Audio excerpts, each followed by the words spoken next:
Very good afternoon, distinguished delegates, our distinguished and eminent panel members,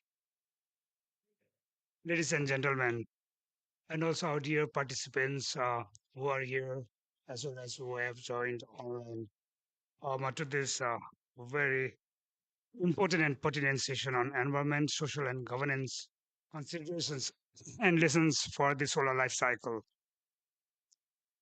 Um, I would also like to thank UNDP, who is also our partner and hosting us together this important session at ISR Pavilion.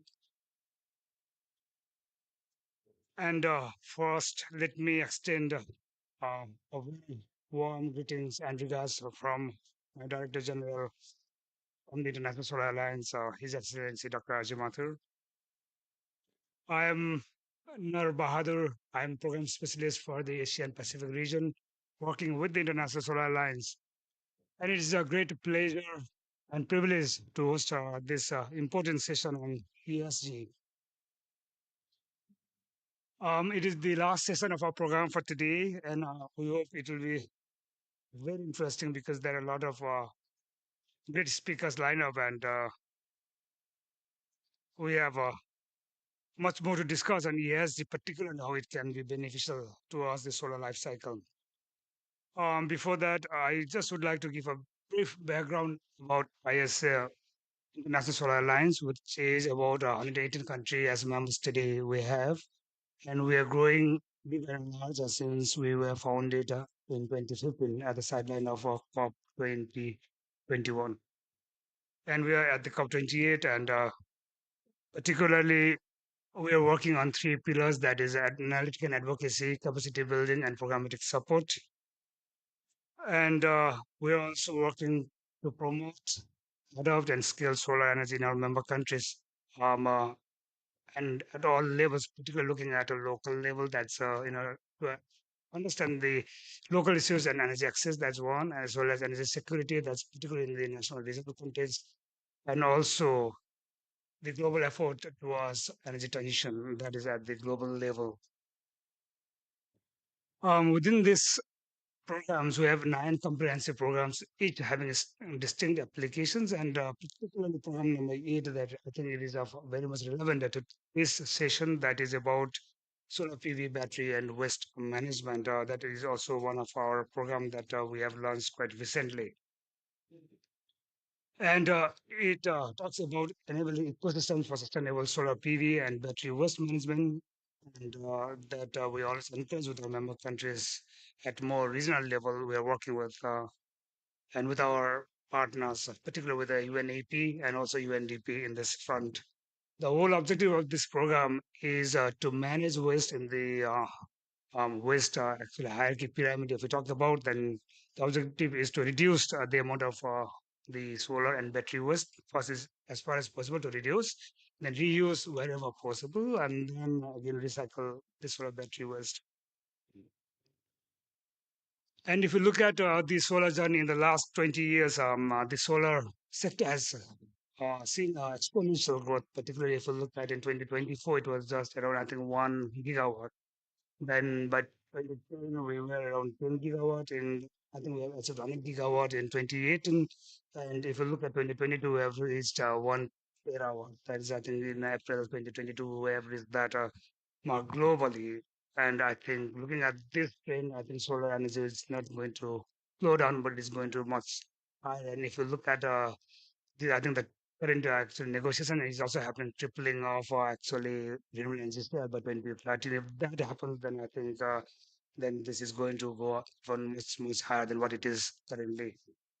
So with this, again, what happens is this is on one hand. On the other hand, then like any other technologies, any other system that we have, be it hydro, be it of even fossil fuel based power plant that the once we reach the life, then there's decommissioning and actually happens. And similar to solar, I think there's no exception because once we reach the end of life, um currently around we say 25 to 35 years, then it will reach the end of life, and we have to decommissioning this. And some of the studies forecast suggest that it can be within as quickly as I think 2026 it will start decommissioning.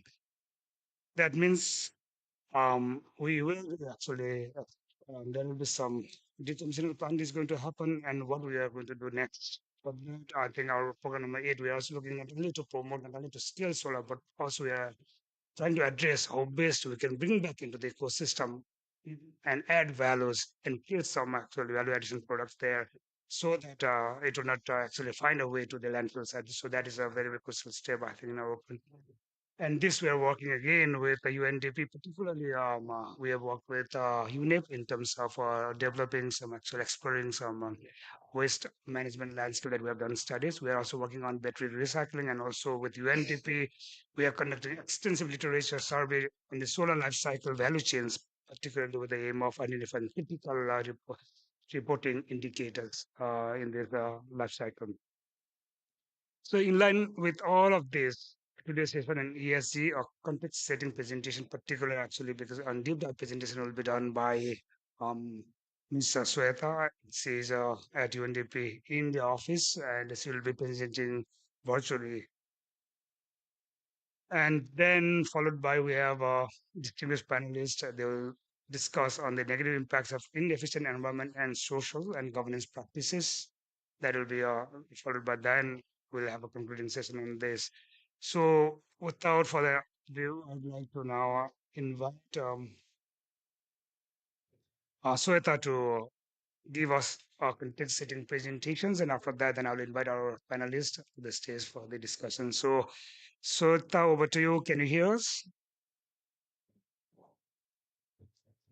Yes, Nar, thank you. Can you hear me? Yes, perfectly. Thank you, Nar. Good afternoon, everybody. It's a pleasure to be here, and it's a pleasure to see the audience, and a pleasure to have panelists from varied backgrounds to discuss what I believe is a relatively niche subject, looking at the environmental, social, and governance practices in the solar life cycle. Today, what we are going to discuss is actually normally a foregone conclusion where we assume solar is a sustainable solution. And this is true. Solar is inherently a sustainable Shweta, solution. sorry to interrupt you, Shweta, in between. Will it be possible you can share the presentation in slide share mode? Sure. Is it not on SlideShare mode? No, actually, it's in the basically the two slides we are able to watch. Okay, sorry. Just a second. Yeah,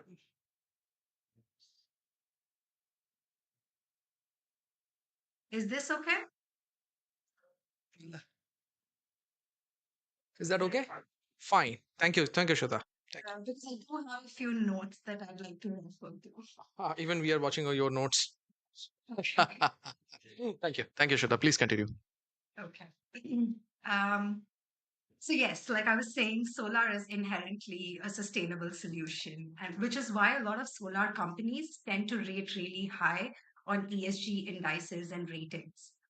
This is great, but the conversation that I want to have today is building on the idea of just transition, where I and the people who are doing this study, that is UNDP, the International Solar Alliance, and our consultant partnership, DSS Plus Sustainable Solutions, are looking at how the solar life cycle can be enhanced by efficient environmental management, social protection schemes, and effective governance so that the solar companies can actually avoid some of the mistakes that were made by its fossil fuel counterparts. We're going to look a little beyond manufacturing and deployment. We're going to look at mining and we're going to look at end of life and see how the entire life cycle can be enhanced. Full disclosure, this is an ongoing study. So a lot of the results that I'm going to present today are tentative. What we have done, and before I do get into the ESG bit, where we have done extensive literature surveys of ESG conventions, frameworks, and standards, I want to give a little bit of background on the sector itself, where I'm going to present it in four main stages. So we're going to look at deployments, we're going to look at the manufacturing part of the value chain, we're going to look at mining and where the critical minerals are. And more importantly, at the end of it, I'm going to present a material flow analysis that shows you the level of waste that we can expect in the future. Something Nar actually highlighted and a topic that's very close to my heart as well. To start off, I want to start. We're going to look at the planets. And if you look at the graph, it actually shows you what Nar was talking about, where we went from a mere 1 gigawatt to as much as 1 terawatt in 2022. Germany and Japan, Italy included, were some of the early leaders. But quickly after 2015, China takes over and it is miles ahead. The technology is growing exponentially, and we all know it's because of two primary reasons. One is technology improvements and decreasing costs. Last year, we installed 243 gigawatt, which is a 37% increase as compared to the installations in 2021. Like I mentioned earlier, this is a lot to do with the falling costs, where Lazard estimates claim that there was an annual decline, a compounded annual decline of 8% in the average levelized cost of utility scale solar energy. This is not true for distributed because of the added cost of storage, because it does not benefit from the economies of scale, but the cost drops there are also significant. On this slide, I want to elaborate a bit on the production. And if you look at the graph in the first bar on the left, it shows you the annual PV demand. And if you look at the rest of the four graphs, they talk about the various stages of manufacturing, which includes polysilicon production, wafer production, cell production, and module production. Currently, an interesting factor is that the production capacity is more than what we need, or more than what the demand actually is. Another significant factor in the supply chain that I think is relevant knowledge, that is knowledge that everybody has, is the significance of China in this market. China represents around 80% or more every stage with with growing percentages from the Asia Pacific region, especially in the cell manufacturing and the module manufacturing sections of the value chain. By 2015, we considered the LZE projections presented by IEA, and we back calculated what the solar PV sort of contribution to this NZE would be, and did a material flow analysis, and found that we would have to increase our production capacity by twice if we are to meet the targets, which were estimated at, if I remember right, 14 terawatt. The next important stage is the material requirements, the critical minerals that are needed. And if you see the table here, they list some of the critical minerals that are needed and the geographies where they are focused. Again, here you can see the significance of China. And you can see them on the maps on the side as well, where a lot of the aluminium, the cadmium, the tellurium, indium, gallium, and selenium is focused in China. One significant material that is absolutely necessary for PV production, which is quartz sand, is, however, not present within the quality of quartz sand required is not present within China, and it depends on Australia, Malaysia, Pakistan, and Cambodia for these reserves. Um, just the concentration of minerals should give you an indication of why China invested so heavily in the solar PV sector. But it also gives you an idea of what other countries can come up and start expanding their solar PV value chain. This is part of the study that will come out later, and I'm happy to present it in the next ISA meeting.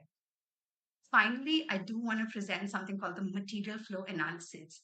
And the reason I want to do this is to highlight two scenarios. One is where we do not consider recycling, and another when we do consider recycling. The first one is with recycling, the second one without. As you can see, the quantity of materials needed is significant.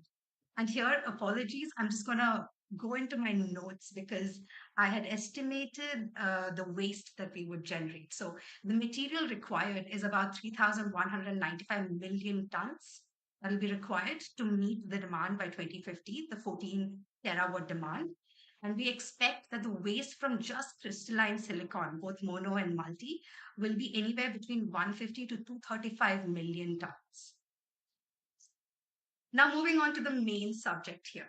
What is ESG investing? It is also known as sustainable, responsible, and socially responsible investing, or SRM. Why is this important, and why should solar energy sector consider it?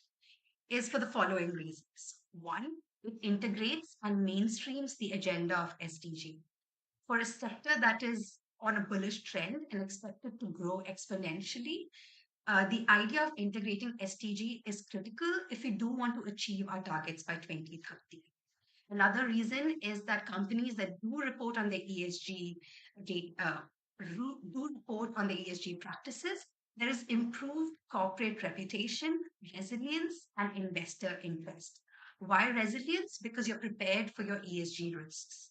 There's a competitive advantage, and there is a long-term view on value creation, access to capital, and cost savings through efficient practices. I do want to add two caveats here. Access to capital because of the increased focus on ESG.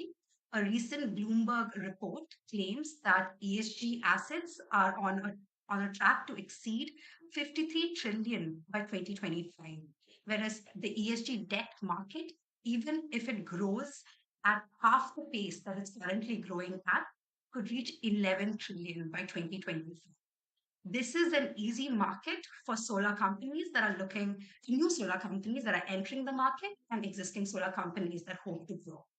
On the cost saving bit, my caveat is yes, increased social protection, efficient, customer consumer complaint redressal, all of these activities that will improve your social and governance will result in increased costs.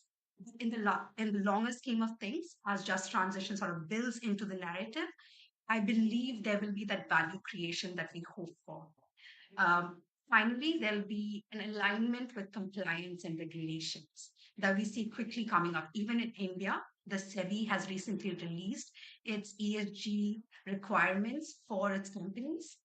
And sorry, I forgot to mention this bit, but there will be enhanced employee engagement or enhanced employee satisfaction to be associated with a company that's known for sustainable practices and improved stakeholder engagement, which will be critical in the future. Moving on to a few frameworks and standards that we have been studying uh, that could have relevance for the solar life cycle. Uh, Before I get into these frameworks, I want to say that a lot of the existing ESG frameworks are industry agnostic. They provide some of the relevant sustainability related risks and opportunities that could be applicable for the solar sector, such as energy management, water and wastewater management, waste and hazard material management, ecological impact, material sourcing, etc. A couple that I do want to highlight is the Task Force for Climate Related Disclosures that gives you a framework that focuses on strategy, risk management metrics, and targets around climate related risks and opportunities. Another one that I want to focus on is the UN Principles for Responsible Investment Reporting that works to incorporate environmental, social, and corporate governance factors into investment decision making. Another important one that I want to highlight here is the UNDP Global Compact, which is something that has actually got us into this study. This was something that was released by Kofi Annan in 2000, where he came out with what I believe were 10 principles, if I'm not wrong, that could be quickly categorized into four subheadings: human rights, labor, anti-corruption, and environment. 24 years later, this is an increasingly mainstream topic, and we hope we can continue to build on it in a sector that does require these sort of considerations. GRI, SASB, CDP, International Sustainability Standards Board, WEF, and GHG protocols are all standards that are, for example, the GRI presents metrics for disclosures on environmental topics such as material intensity, energy, water, biodiversity, emissions, waste. Social metrics such as labor practices, human rights, health and safety, and diversity, and governance metrics such as executive level responsibility on these ESG topics. Sustainability Accounting Standards Board, or the SASB, is a little more mainstream, where a lot of solar companies actually apply it to on an annual basis. They use these metrics on an annual basis to report. Is an industry specific sustainability metrics that provides standards for about 77 industries across 11 sectors. Moving on. So most reporting frameworks, as I said, are broad and they look beyond non-financial performance metrics. We have the GRI and the International Integrated Reporting Council, which are two important sort of frameworks out there that elaborate on environmental, social, and governance metrics. These indicators can also be applied to the solar sector, looking at worker health and safety, non discrimination, labor management, child labor practices, rights of indigenous people, land rights, and a few other topics such as this. Environment and governance is more or less mainstream, is more or less similar to what applies to other sectors, such as material management, emissions, procurement practices, the structure or the composition of the governing body, etc. Another one that I've mentioned before is the SASB. Uh, this is very relevant to the solar sector because it looks beyond the more standardized metrics and looks at waste and hazardous material, looks at ecological impact, looks at biodiversity, and looks at product design and life cycle management, which is very critical for the solar sector. I'm going to move on because there's a lot of content here, but I'm happy to come back to this when the panel is discussing if they want to look at the different. While the frameworks and standards address a lot of varied indicators, such as local community engagement and rights of indigenous people, uh, allow solar companies to tackle and report on these indicators in a manner of their choosing. What I'm trying to say here, I'm sorry for rambling, is that there are defined indicators out there. So it's not necessarily comparable. The assumptions and the methodology for reporting also vary significantly, uh, making it not a relative rating system. So that is something that we're trying to get here. We're trying to identify 5 indicators under each of these subjects for each of those 4 major sections of the value chain so that we can give direction or inform the sector on how to report, what to report, and how to monitor it on a regular sustainable basis. Finally, it is necessary for us to establish standards for protection of land and property rights, because this is not a topic that is covered. More importantly, gender and women's access and rights to land are topics that are not mentioned in any of the metrics or the frameworks or the standards that are presented before.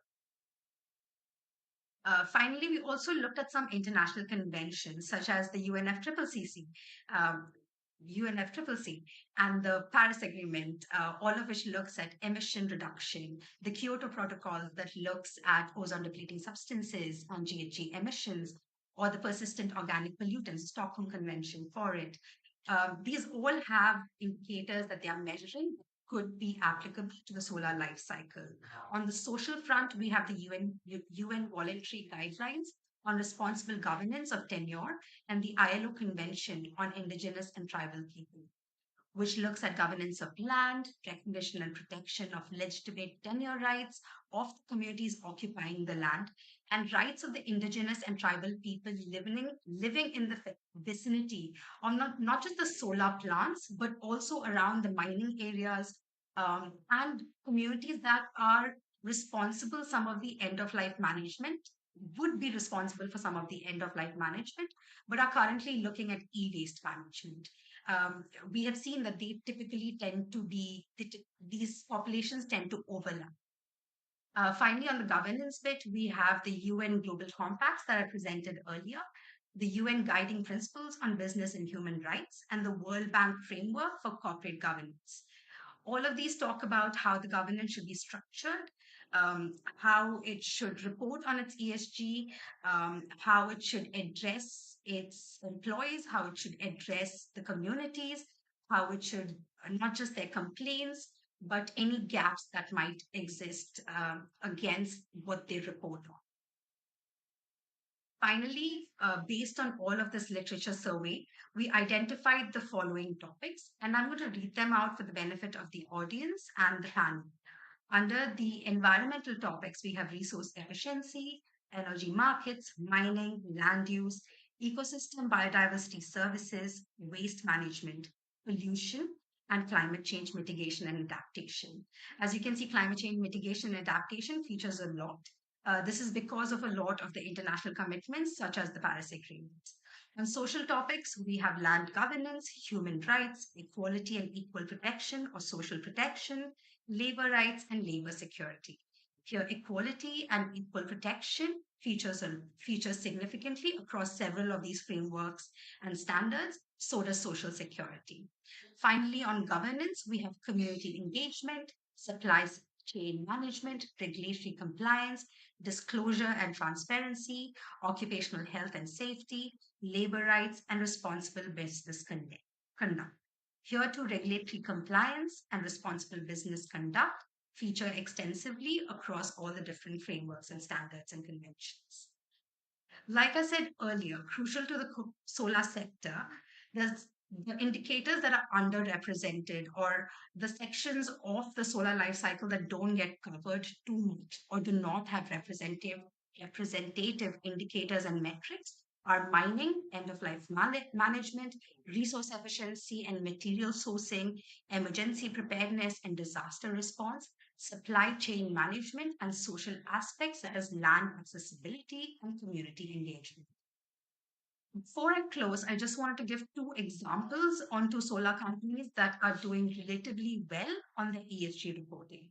First, we have this. First, we have First Solar, which reports on the indicators that are listed on the right-hand side of the screen on energy, emissions, waste, and water, and it has received several recognitions and awards. In 2023, they were rewarded by the FTSE for Good. They've also received high ratings from the Sustained Analytics, from MSCI, and Corporate ESG Preparedness ratings. Second on the list is Jinko Solar, which also does significant work. Which also has made significant progress on this ESG reporting. And they actually recently did a survey, or in their last reporting, did a survey where they talked to a few of the industry stakeholders, their suppliers, their end users, and found out that there are four topics that are extremely high in terms of criticality. These were, I'm just going to zoom in. These were product quality management, clean technology R&D, and sustainable supply chain, and climate change adaptation and mitigation. Um, I'm going to close here, but before I hand it over to Suzanne for the panel discussion, and I invite the panelists over, I have this quick survey for the audience and for the panelists. This is to hear from you on what you believe are the indicators, the metrics, the challenges in the solar life cycle that could be addressed through ESG reporting. Thank you. Over to you, Nat.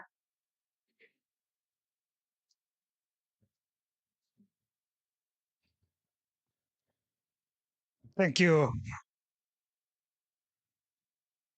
Thank you so much, Sweta, for the excellent presentation and also providing a lot of data and evidence and also a lot of frameworks. And I think we have set the context perfectly well for ECG. And if I highlight a few of those that came out very strongly, is that about the looking at the entire life cycle ecosystem of value chains, in particular, actually looking at how can they bring back into the ecosystem that came out. And also, I think Sweta pointed out about the critical materials and minerals that actually we are going to lose, particularly because if we don't take care of this, because she also talks about mining and other, so how can this also be taken care of through ESG frameworks and guidelines, and how can it also adds much more value? And one thing also, she also, I think, pointed out that ESG compliance can bring investment back. So that is something that I think, and also provide social security and also the governance, looking at the entire value chain. So that is something that including employment.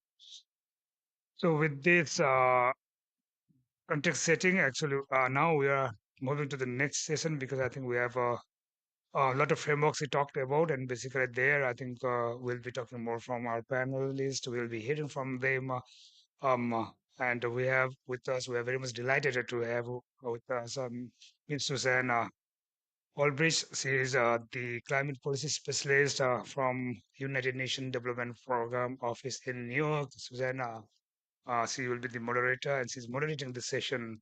And thank you for taking your time. Actually, you are very much busy in the negotiations, but thank you for this time to moderate this session. And we have a panelist, Michelle Ferenc. She is a senior mediator, actually consciousness building institute, and most probably she'll be joining virtual. And also we have Navita Vinayak, vice president from Renew, so joining virtual. And we have here Miran Mendes, is the national facilitator, National Institute of Ecology and Climate Change. Miran, uh, please welcome front. Please take your seat. And also we have Dr. Mohammed Arka. She is also country representative, and also she's working in the IMI, International World Management, Water Management Institute. Sorry. So, ma'am, Dr. Monora, if you can confront. And also we have Navita, Ansika Gupta, actually manager, carbon markets, and she's from the Himalaya Energy International. Please come forward, Ansika. So we have a very good and great panels here, and then because now I would like to hand over to our moderator, Ms. Susan, to take over and look forward for a very interesting discussion on ESG. Thank you. Excellent. Thank you a lot. Is this working? Thanks very much. Thanks for having me. This is, I think, a very, very timely topic for a conversation as we're all gathering and nearing really the end and then the finish line of the COP here, and seeing that really the energy sector is at the heart of basically each and every nationally determined contribution in all countries, and really seeing that this question of an energy transition is really at the heart of what most countries are grappling with right now. And we want to make sure that this type of transition is happening in a just way and it's leaving no one behind. And so, in that context, I'm very much pleased to have this very seasoned panel with me today, um, which was already being introduced.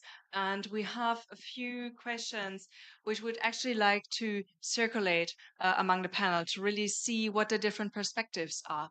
As it was introduced to you, we have some of us who are like representing institutions, where some of us representing countries. So there will be different angles which we would like to explore very much. Um, so the first question that we'd be interested to dive into is um, really starting with the overall challenge that is being faced and how you think it can be addressed. So what are the environmental, social, and governance blind spots across the solar life cycle from mining till the end of life? And I'll hand it around. And I would very much like to start with Myron from the Indian Network on Ethics and Climate Change. Thanks. Thank you so much. I'm happy to be here with all of you. And uh, come from India, and we have been looking at large scale solar projects for the longest time now. And to start with, I just want to say that the waste of the from the solar from solar is, I don't know why we're looking at it as a separate problem from any other e-waste. E-waste has been there for decades. And what we're going to look at, as what Noor said now, is that from 2026 onwards, we're going to see large scale deployment of e-waste, of solar panel waste, right? And we have had lessons learned from other kinds of e-waste that have been there, and we can choose from them and see how those kinds of processes can help the in terms of segregation of the kind of e-waste that is there. Secondly, with regards to you know uh, the batteries, I think the batteries would be more problematic than the panels themselves, and we could learn from again the cell phone industry, how the waste has been managed over there.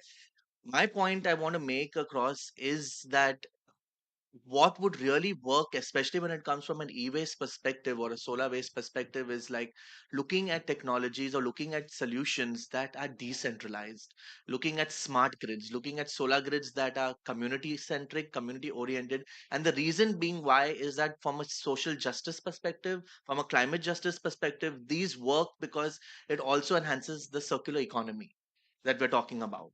And this includes looking at new jobs available for the communities, looking at new spaces that are available that communities can adhere to, and look at in terms of creating those kinds of businesses for communities. So rather a top down approach where you're talking about large scale projects, look at smaller scale projects which also address adaptation at the same time, not only mitigation. If you look at all our national ndcs, they are largely mitigative and they talk about large scale projects. But if we look at come down to the ground, we look at those projects that are looking at community owned, community centric, community managed. And if the ESG framework fits into these kinds of processes where we're talking about really creating climate proof communities which are have increased adaptive capacities through solar, where you're having electricity generated to even to tribal communities, indigenous communities that Shweta was talking about earlier. These kinds of communities are still not electrified, even though we are talking about India having the kind of committing to the NDCs and really fulfilling our commitments. So if we look at those small scale projects, those small scale mini grids that could really help the community to one mitigate one, secondly also have access to quality electricity, as well as also create those kinds of jobs and create that kind of green skilling that is available, which would also lead to a just transition that we are talking about. That's the point I wanted to make. Thanks very much. And I think this is raising a very important point. I mean, of course, this is a question that many countries are looking in more intensity now, but at the same time, we're not starting from scratch. I think it's a good idea to really start what are the lessons that we already have dealing with e-waste, and then these points about decentralization and really like moving towards a circular economy as I think something that we have been hearing being echoed over the past 10 days here too a lot. So let me turn over the question also to Dr. Manohara Khatka from the International Water Management Institute in Nepal. So same question, but from your angle, what would you say are the environmental, social, and governance blind spots that you see across the life cycle? Thank you so much, Susan, and also hi everyone.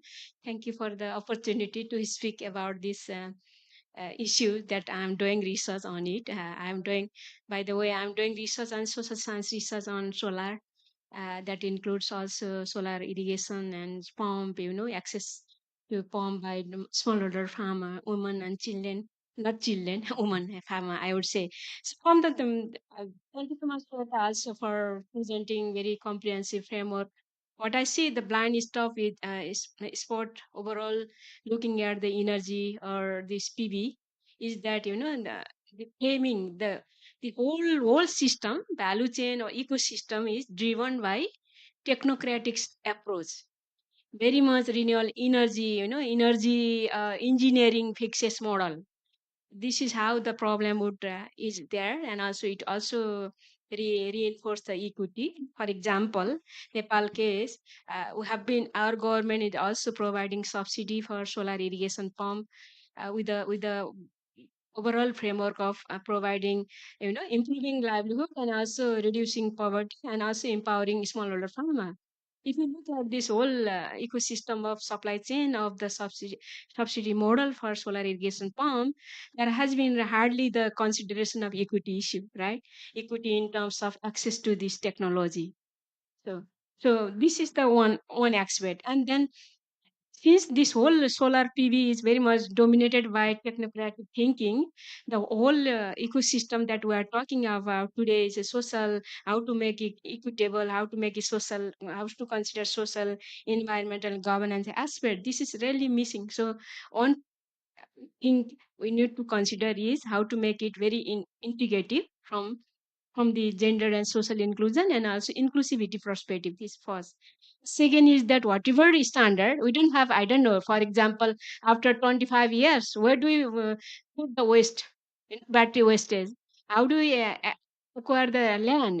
That's the use need for the public private sector and also community, public private and community centric approach to discuss the what happened after 25 hour panel, batteries, how to manage hazard that would create by the wastage of the PV system. So this has to talk with the natural resource management perspective. Governance of natural resource management in this whole ecosystem also needed. A third point is the guideline, like standard SOP, as standard of operation procedure. Is there any consideration of this environmental governance, equity, and a social aspect in the SOP or not?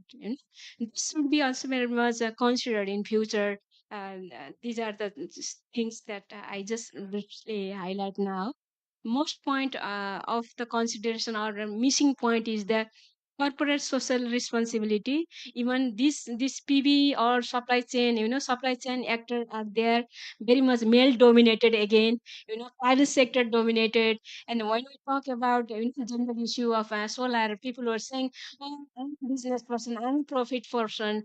No, gender inclusion is not my job, not my dominant job. And then ultimately, where do we go for future of this kind of innovation technical?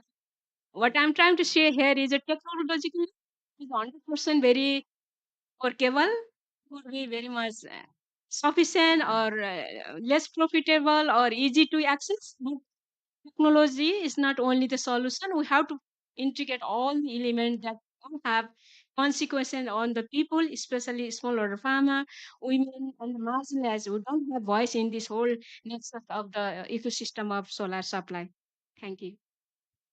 Right. Thank you very much. And I think this already starts giving us a glimpse on the broad range of different topics that are, I think, all worth diving into, starting from like a technocratic approach versus being like more bottom up and taking into account like local knowledge, then about technology access. We heard about gender and social inclusion. So I think there's a broad wealth of topics to explore. So just with this being the very first round, I'd like to turn it over to Anshika Gupta from Himanandri Energy Institute. Himadri Energy. Sorry, Himadri Energy. Himadri Energy Institute. I'm sorry. Um, also, with that question, like what your view is on the blind spots on the ESG in terms of the overall life cycle. Yeah. Thank you for the question. Am I audible, right? So, yes, Anshika this side. I'm from India. So, we are a carbon offset organization. We started with the plastic waste management. We are into plastic waste management. We are into electronic waste. battery, tire, CSR. It's like if it is waste management, we are into all the services. So talking about particularly this solar, right? So I think solar is not a problem, I must say. The disposal is the problem. That is the main issue what everyone is facing nowadays.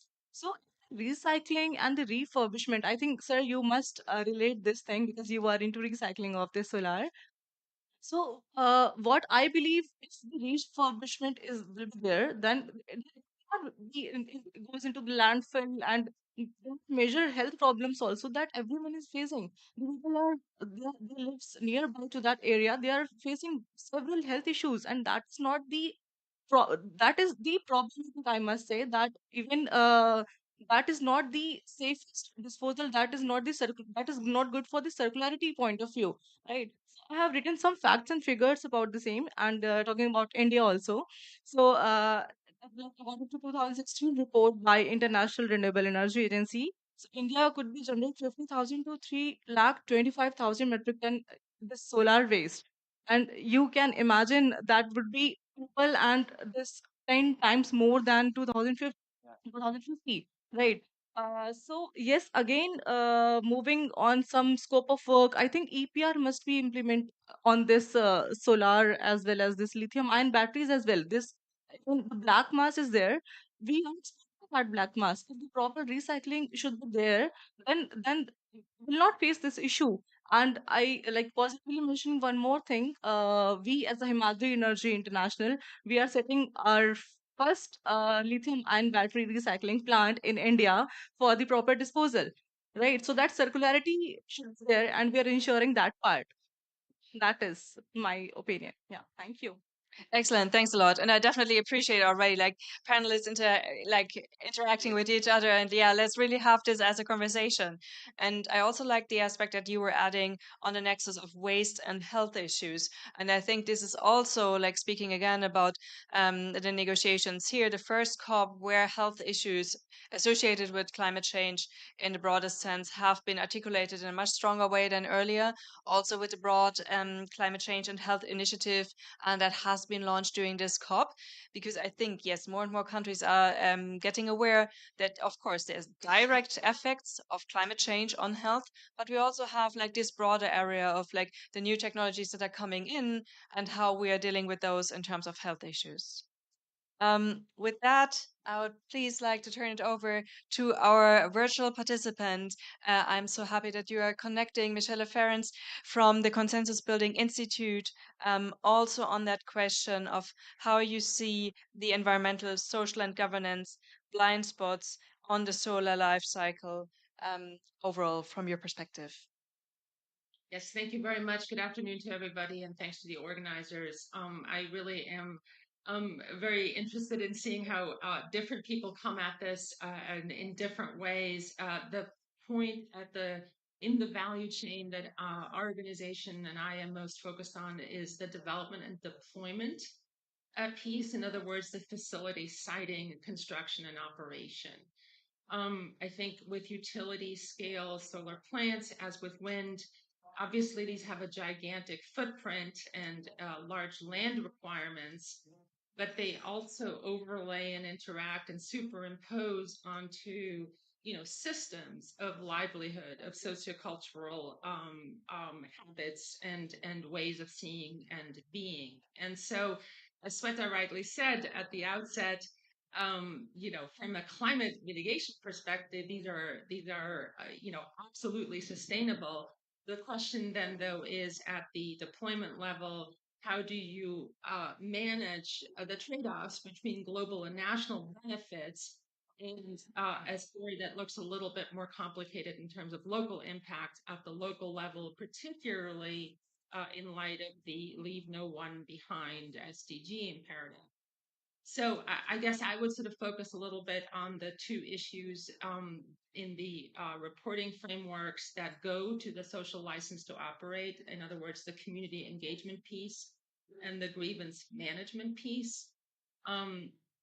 These are sometimes done extremely well, and I think we can learn a lot of lessons from other efforts. At the end of the day, these are large infrastructure projects. They're not that different. broadly speaking, in terms of how they're perceived, but then the solutions are in the direct interaction between the specific technologies, the innovation that comes with them, and the sociocultural systems in which these are embedded. So better planning, more awareness of cumulative impacts. It's not just one company and one project. It is multiple companies in large parts in sort of coming together and therefore really changing an entire environment. And I think that raises questions around meaningful engagement, of engagement. What does that look like? What does that mean? And how can companies in the industry generally cooperate a little bit better with each other so that the many efforts that are made in terms of corporate social responsibility and investments in communities can actually synergize and leverage each other and contribute to socioeconomic development in a changing space. Thank you. Excellent, thank you. And I feel that this is already the perfect segue into our next part of the panel, because obviously you were referring to the reporting framework, and of course, really implementing this on the ground. It also means information, it means data, it means tracking and analyzing what's really happening from all these things that we are planning to do. So, in that sense, the next question round is, do you see a way to simplify the parameters or the scoring framework for an easier reporting or monitoring, like given all this information that it entails? And for this round, I would propose let's start with Dr. Manohara and then go around. Thank you, Shikan. I think possible way is definitely the parameters should be contextual, the context specific. I think we need to consider one size fit doesn't work. We should to be really realistic and also contextual. In that case, role of science and research institute is very much important. That's why we are engaging with the Nepal government, providing guidance, science-based guidance to the government on this whole solar energy sector, how to make it one equitable, and also how to today discussion comes more with the west now, the PV, what happened after 25 years. That's why the even in that processes, the role of research institute is very much important to understand the complexity or challenges around this waste management or hazard management, and also providing very much solution which also based on the data and evidence. And then second aspect, if once you have some sort of data and evidence and do discuss with the stakeholder, that should comprise not only the private sector and also local government, community representative.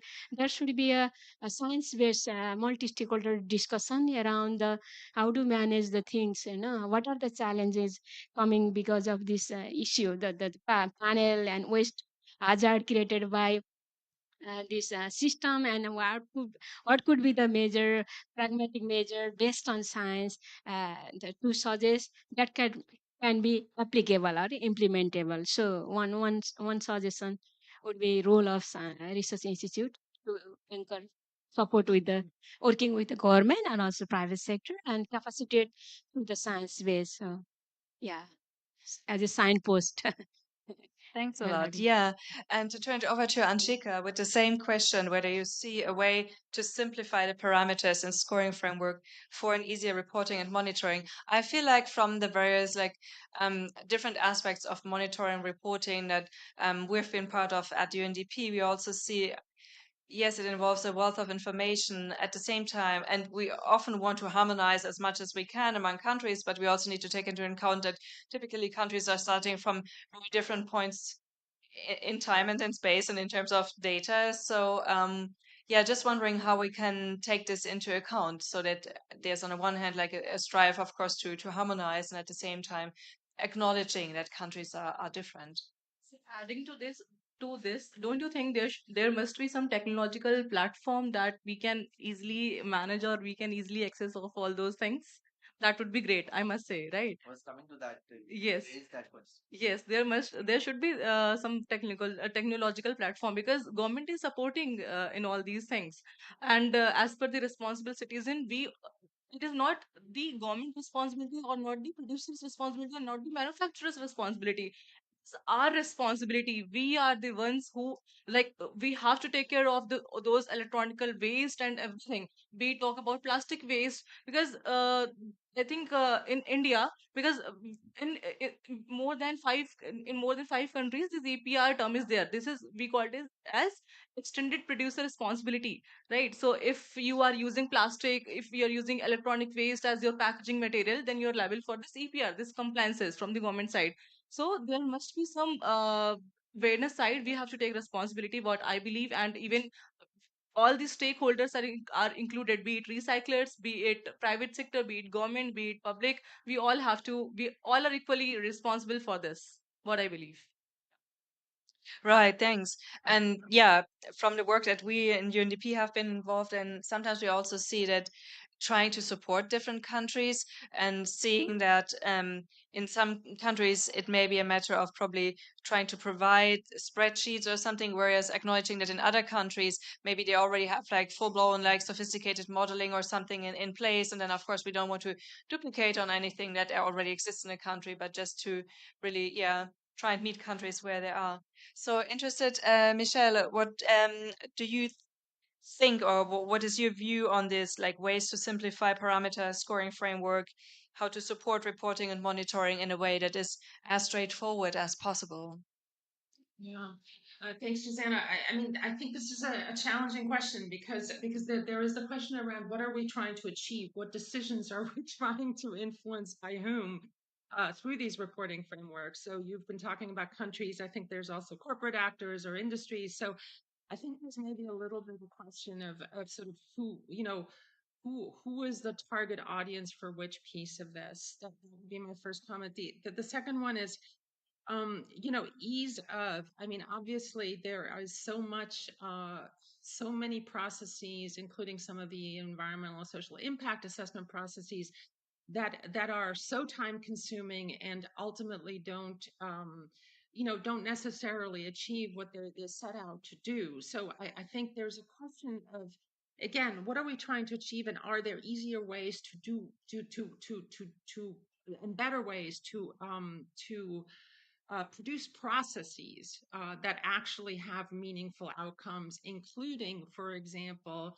in terms of participation and equity, questions of, can you do joint fact finding? Can you do participatory monitoring, right? So maybe you measure that, and to the degree to which you have done that, as opposed to only technical parameters. So I would just say, I mean, as a last point, I think sometimes the push to do things very quickly, right, points to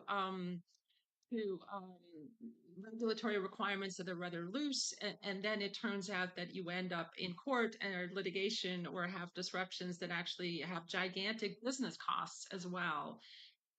So the ease of reporting, yes, but again, for toward what end and for whom, I think is the critical question. Thank you.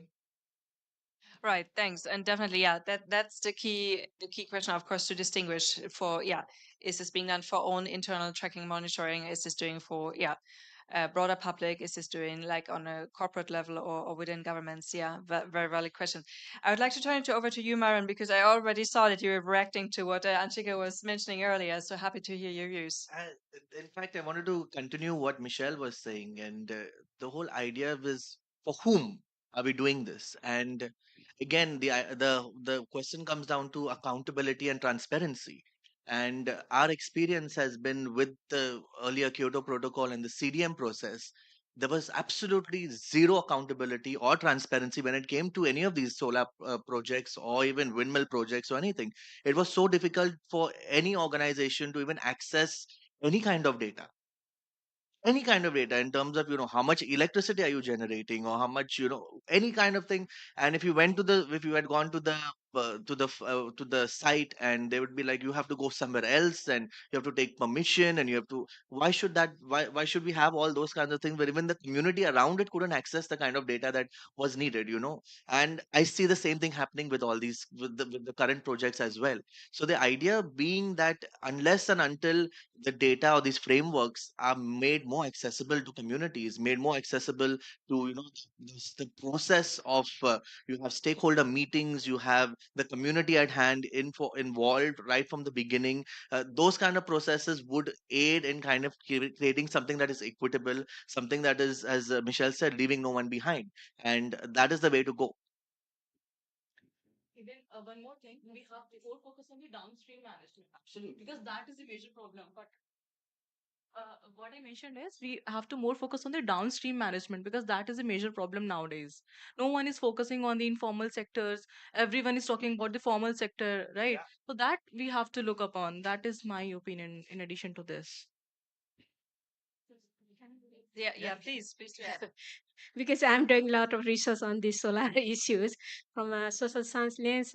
My expectation from what Michelle also said that participatory, but consider the people in the center of this discussion. It is very much it is easier to say than done. But if we really advocate for bringing human centric approach to this solar, it's very much important. I would say that very much people centric, not the technocratic centric the value chain or ecosystem. If we look at from a people centric perspective, then we come to the localization, local approaches, a local like the local government and people relation on this whole issue of environmental issue of this solar or governance issue of solar social. But at the moment I don't know the technical. I don't come from the very much. I do research. I came from technical science, but I experience how the social science is seen in a biophysical science world. So the what I mean here to say is that everything can be possible, but people should be at the center of discussion of this solar. Right. Thank you very much. And what you're saying and the various topics that you're mentioning, they very much resonate with me and what I also see with the work that we are doing across many countries. One, acknowledging that particularly when it comes to the waste sector, that there's typically a large share of informal sector involved, and that anything that is being planned there, even if it's being planned for the good, to really take into account like what changes and disruptions and this may cause, and also really to take like everyone with on along the way. And the other point that was mentioned on data and information access, I think we are seeing this also across different areas where, for the sake of climate change, we are trying to gather data, and it comes to private sector data and all of this. And we're seeing countries having very mixed results with that. To be honest, there's good results and there's challenging results, and it often comes down, I feel, to a matter of how this is being communicated within a country. Of course, if there is a set of experts however skilled they may be, like going to a company saying, please give us your data. I mean, typically this is a challenge, right? I mean, there's like all this like fear of taxation of whatever. But there are also encouraging examples that we see from countries who are really, really progressive in the communication of why this is happening and why this is actually beneficial to collaborate on that. And then we really see how this is coming together in a positive way. I was just yesterday speaking in an event from Latin American countries, and they were actually saying, yeah, with all this data collection and it's being so misrepresented in the population often, and they have actually come out with a cartoon on climate change, and it was like their way of really like going out to the broader public on this topic and to start like getting people into the boat and having it not as just a dull data collection exercise that no one really understands or is interested in. So yeah, I think there's different emerging like approaches, definitely worth looking into. One size doesn't fit all. Yeah, agree. So with that, let's move over to our next question round, and that is, so if we acknowledge that there's a challenge. How can we incentivize the right thing? So, without any strong regulatory oversight and mandatory requirements, how do we incentivize the private sector to adapt these practices? And I would like to turn it over to you, Anshika. Thank you for this interesting question, I must say. Incentivize is the very key essential in that thing. I think everyone must be aware about this buyback system, right? If let's suppose Nestle is there, right? If Nestle is selling one product to the consumer, and if we are returning that plastic packaging to again to Nestle, then they must incentivize that part. So same goes with the solar, I must say. And if I'll talk about any hazardous waste in terms of solar, if we are giving that particular solar again to that producer, then they must incentivize, and this problem might be solved, I must say, because in scope of work it is clearly mentioned that you have to use recycled content, you have to use your product in like some part of your product, the copper is there, like some gold material, silver, you have to again use that thing in your product. So we can think about this buyback scheme. This is my personal opinion, and this will be done by the measured awareness. Right. Right, thanks. Yeah, I definitely agree that these kind of buyback schemes or like, yeah, in general, moving towards circular economy can help, like integrating these externalities so that also, of course, prosumers are more faced with actually the waste that, yes, I do agree. Excellent. And I would like to turn it over to Michelle Ferrens, please, for your views. What do you think? Like, how can the private sector be incentivized to really take part in this? Well, I mean, I think part of the question is already what the litigation threat and the conflict threat that we're seeing emerging really all over the world. I mean, this is an issue from, Vietnam to India to the United States, where I'm based. And just to say that there are there are examples of operational disruptions and actually even cancellations of projects that have very serious reputational and financial consequences for all the private as well as the public actors involved. So I think having a little bit of a sense of just exactly what how does this play out, having a little bit more data on those sorts of the business case in some sense, right? And from the perspective of it can stop. And that I think is probably something that could feed into risk management strategies more clearly. um, and the second thing is, I mean, Sveta mentioned the Extractive Industry Transparency Initiative. This is probably a little bit, pie in the sky, but I think it would be really, really interesting. That has been a difficult but very successful initiative, tripartite. And it would be interesting to do a multi-stakeholder process where you see whether you can come to agreement around standards and inform that by innovation, and but also reinforce accountability through that in a voluntary way. I don't know how that would work. It would take much more thinking, but it's an interesting model. Thank you. Lot. And I think this also like, yeah, sheds a bit of light on like really seeing like how complex production chains and supply chains are. I mean, already the last 3 years, obviously with the pandemic, have shown us like how complex these are and how vulnerable they also tend to be in terms of disruptions and like any like sensitivities. And I see this factor also clearly playing out in terms of the environmental, social, and governance considerations, which are certainly something that is easy to agree to, but then really a question of how to really follow that through along all the steps of really a whole production chain. With that, yeah, over to you, definitely, Maren. Yeah, so just wanted to, I mean, we all know this, that the private sector loves to be seen as doing something social.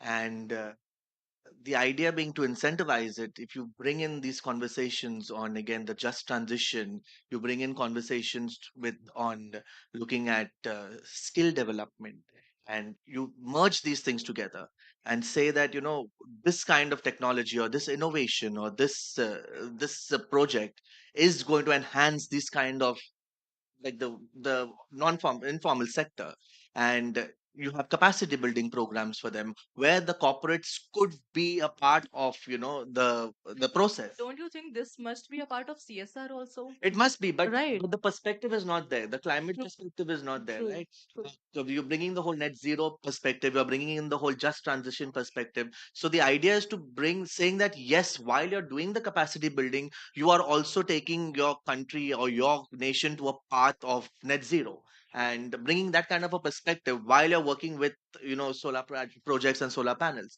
And again, coming back to the other, I'm always harping on the ideas of with working with corporates in terms of, decentralizing their projects as well, going right down to the grassroots, and, maybe adopting a village instead of financing, a big solar park. Why don't you adopt a village and make that village completely renewable energy? And that could be a story of change that, that could be replicated, that could be even adopted by other corporates and other investment bankers, investors, everything like that. Yeah, I'll like, give an sure. example. Last, I have seen one airport, Kochi Airport, that is 100% solar based. So these are few examples that are there in India and in multiple countries. So we have to replicate it at the global level, right? After that, we can utilize this thing. Definitely. And I also had a conversation yesterday evening with another delegate here around the COP, and he was also really like appreciating the way in which he was like really gathering like practical like experiences from a wealth of countries, not taking place even in the formal negotiations, but in fora like this to really like get this inspiration.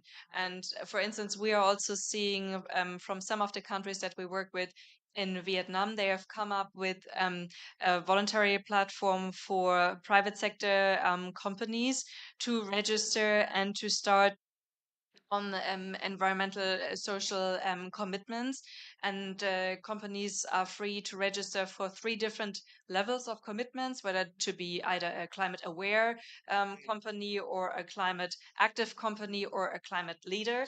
Yeah, exactly. So I think, yeah, there are these different incentives, and as you say, it can be a matter of a positive branding for a company as well, to be seen as really progressive on this topic as well, as long as we really make sure that it's being followed through on the actual implementation, of course. So with that, please over to you, Dr. Manohara, on your thoughts on how to really incentivize the private sector. I think we have to incentivize based, I think, some of the criteria. For example, if private sector create a job for women, young people in a location they are working, also this could be a criteria. For example, how the private sector also contribute to the societal change. No, one is societal, there is inequality, there is a, if inequality from a gender point of view, whole sector. I come to the again this technocratic sector, like CEO, we have a more than 50 private sector working on solar in Nepal. We have not seen any single CEO leading this form. No, there is a, because people think that this the technology part is main domains. No, there is a embedded understanding and also perception that this technological sector is difficult for women. It's not true.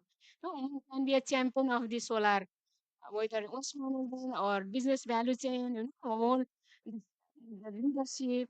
But we are not focusing. Those private sector who focus on inclusive aspect also should be incentivized for one aspect from in general social lens. Another is that private sector who really are climate smart, in the sense that because of definitely solar is also contribute to the mitigation, but from the climate perspective, is it really the just or not? That is a climate justice, but it comes to the again gender justice. So this kind of message or awareness is very much needed, and private sector would really consider these issues around exclusion, environmental degradation, and also the local the inequality into consideration. We should promote this kind of private sector through the incentivizing by the government and other also. The government also should promote some care of private sector is that there's no enabling environment from public sector. They are saying why they are not able to really perform. Sometimes there is a frustration of private sector also in this sector, the solar sector, because the process of government is very difficult. Procedure, the approval process, going through the lot of process to get approved or tested that technology. There is a complexity, but making complexity very much simple guidelines by the government. But at the same time, private sector to really promote this equity, inclusion, and also environmental sustainability should be incentivized. So I'm not from that really the private sector, but yeah, I'm not very much able to respond what you are trying to understand. This is how I think. Thanks very much for these insights. And with that, let's move to the last question round of this session today. And that is really, are you seeing any concrete exceptional examples from industries that could be probably adapted to this situation, to this sector? And I would like to start with Michelle. Thank you. I mean, I think that we have a generally vast experience around successful multi-stakeholder platforms that are actually solution oriented and driven and have addressed conflicts. For example, in the mining sector, in situations that are quite analogous to some of the, large scale, utility scale land use deployments of solar, for example. So I think there's a lot that is quite immediately translatable. I think in this context, one of the things I'd like to emphasize is that in the marine environment, I mean, as you know, as offshore wind is coming up more and more, there is an established planning process, the Marine Spatial Plan, that actually looks in a place-based way across the various uses of the marine environment, not only ecological but shipping, defense, energy, and fisheries, of course, as well as others. And those this approach is used extensively in Europe and the United States. India has now started to use this as well, and that can give a platform for ongoing consultation, for the interface between the technical, the operational, and the social, for actually finding concrete solutions together, for raising questions around facts, and unknown uncertainties, and trying to manage those together.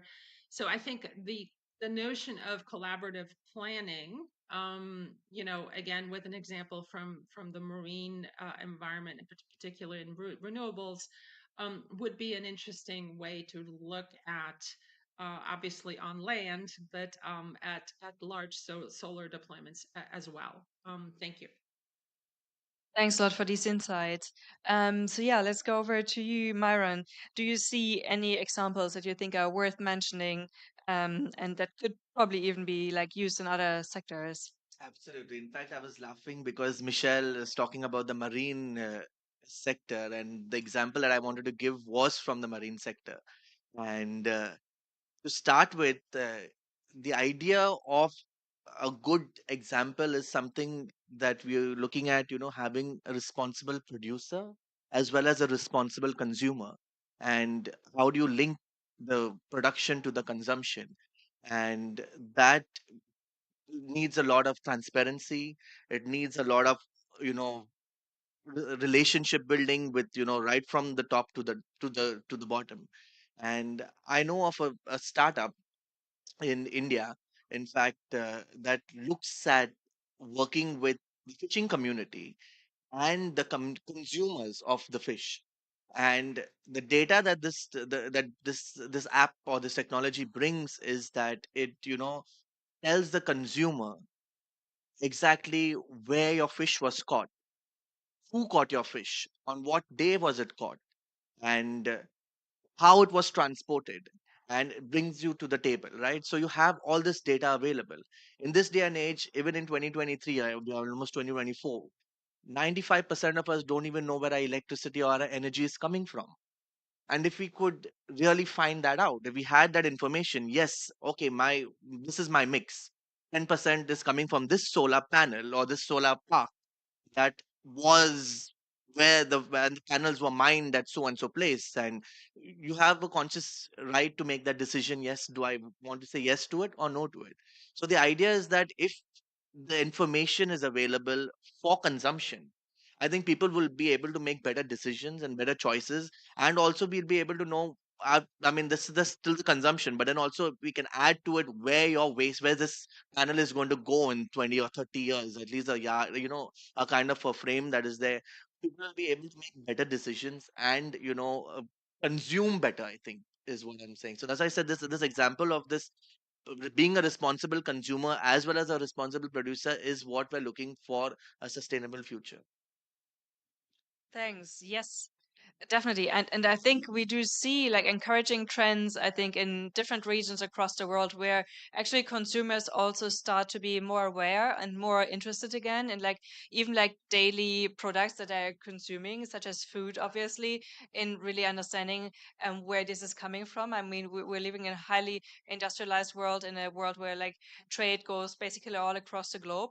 But I think we're seeing in different regions of the world a certain tendency that people start really like reconnecting and being interested in where their food comes from and the things that they are daily using on a daily There should be no basis. different with energy because we consume energy more than we consume food. Yes, I agree. So with that, yes, please over to you, Dr. Manohara. Would you see like any examples that you would like to share in this specific regard, or even specific examples that you think could be replicated for others?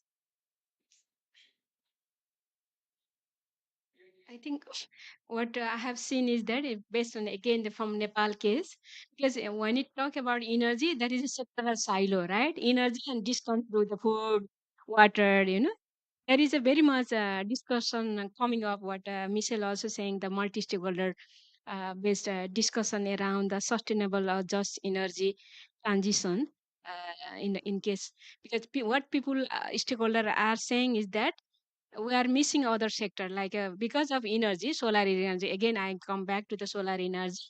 Go to the it access water, groundwater for food production, and then the sector dealing with the energy, and then touch upon other issue, the sustainability, how to make the groundwater recharge out of using the groundwater because of energy. There is a one nexus is there, but nexus approach is coming, but it takes a long time to go on.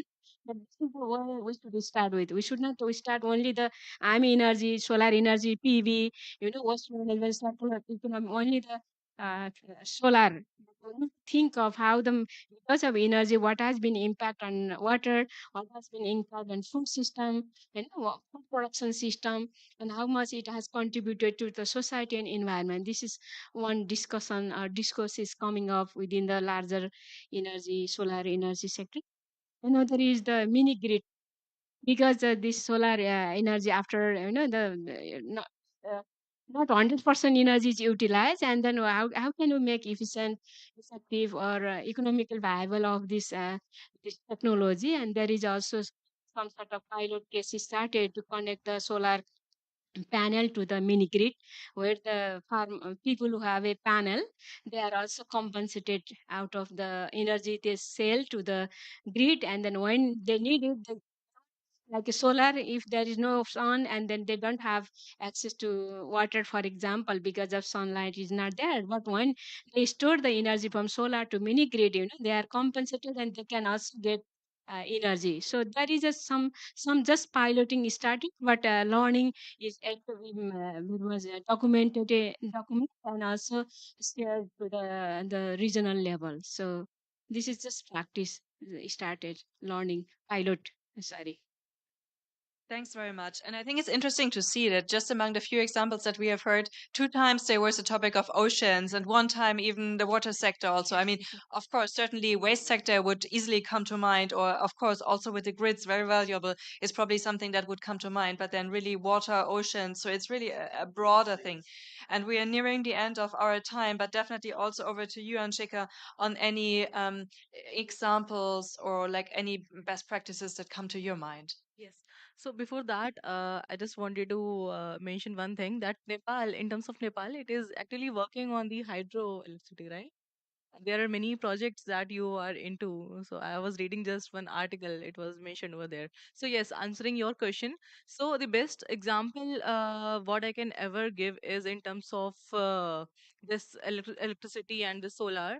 It's that in India I have observed one thing that in the peak times we are utilizing the solar energy, right? And I think you must be agreed, right? So we are storing all those electricity, all those consumption, and we are utilizing this at the evening or the night time. So power grid, we are supplying all those things. So this is the best thing what we are doing, and it is being installed at the very vast level. The solar parks are being developed. There are many cities in India who are putting up these things, and they are utilizing it at a global level. And it is already mentioned in the on in the 13 categories.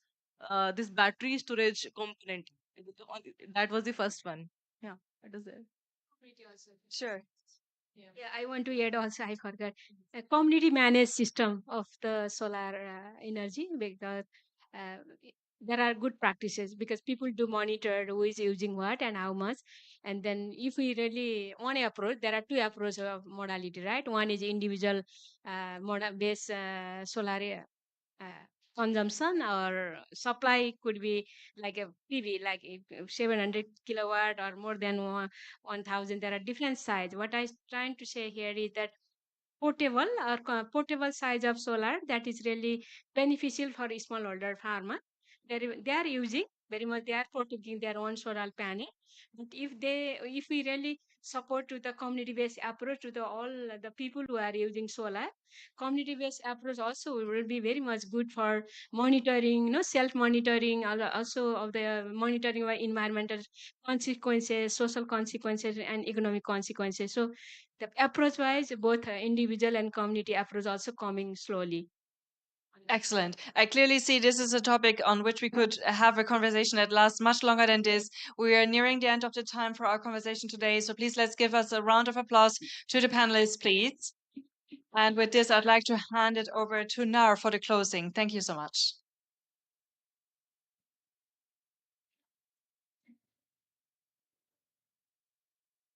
Thank you, Suzanne. Thank you so much. We are coming to the very end of our program, and Susan, I think I agree with you. Lot of discussion, lot of things. Actually, we still have to stop it because there were so many things we can discuss, and I think we can even continue because ESG, it is talking about three pertinent issues: environment, then also we have social as well as governance. So I think it is a vast topic that we are touching upon. But one critical thing that I would like to take from this, actually, I think it came out very well, is that I think limited data and information, that is the key takeaway I think I want to tell. I think it's just because most of this doesn't happen there, because where we are and the social point of view is there, environment point of view is there, technical is also there, and even governance. But I think there should be, I think, limited data and informations, and we need to, and that's why that informed decision making cannot happen at a different level. So I think that's where ISA is also working on developing, actually documenting, and also we are also studying some of the knowledge product that we are developing, because this are really crucial aspect of I think the entire version that we are discussing today. So with this, I'd like to take this opportunity to, on behalf of International Solar Alliance and also UNDP and all our colleagues here, my colleagues here who are here from ISA, and also back UNDP, I think office in India. So at there, I think we would like to thank our eminent panelists just for bringing such a topic and such lively discussions. Even in the program, in the end of the day, you have energy to talk about and then give us so much of insight on that. Thank you very much for this. And also, Sufyan, I think, as I said earlier, you are there in the negotiation team. Again, came back here and then guiding us this discussion. Thank you so much for. And in the, I think we have small token of appreciations for our eminent speakers and. Uh, so they want to please.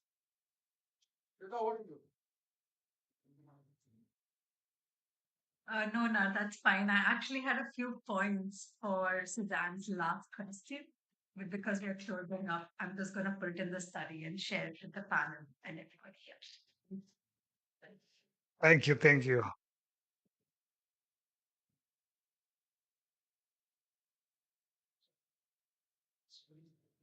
Thanks very much. Thank you so much. Thank you very much.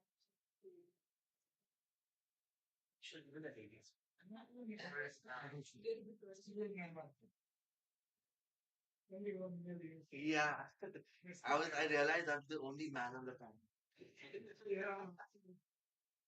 I know. I make sure that we have less men on the panel than anything. Thank you so much.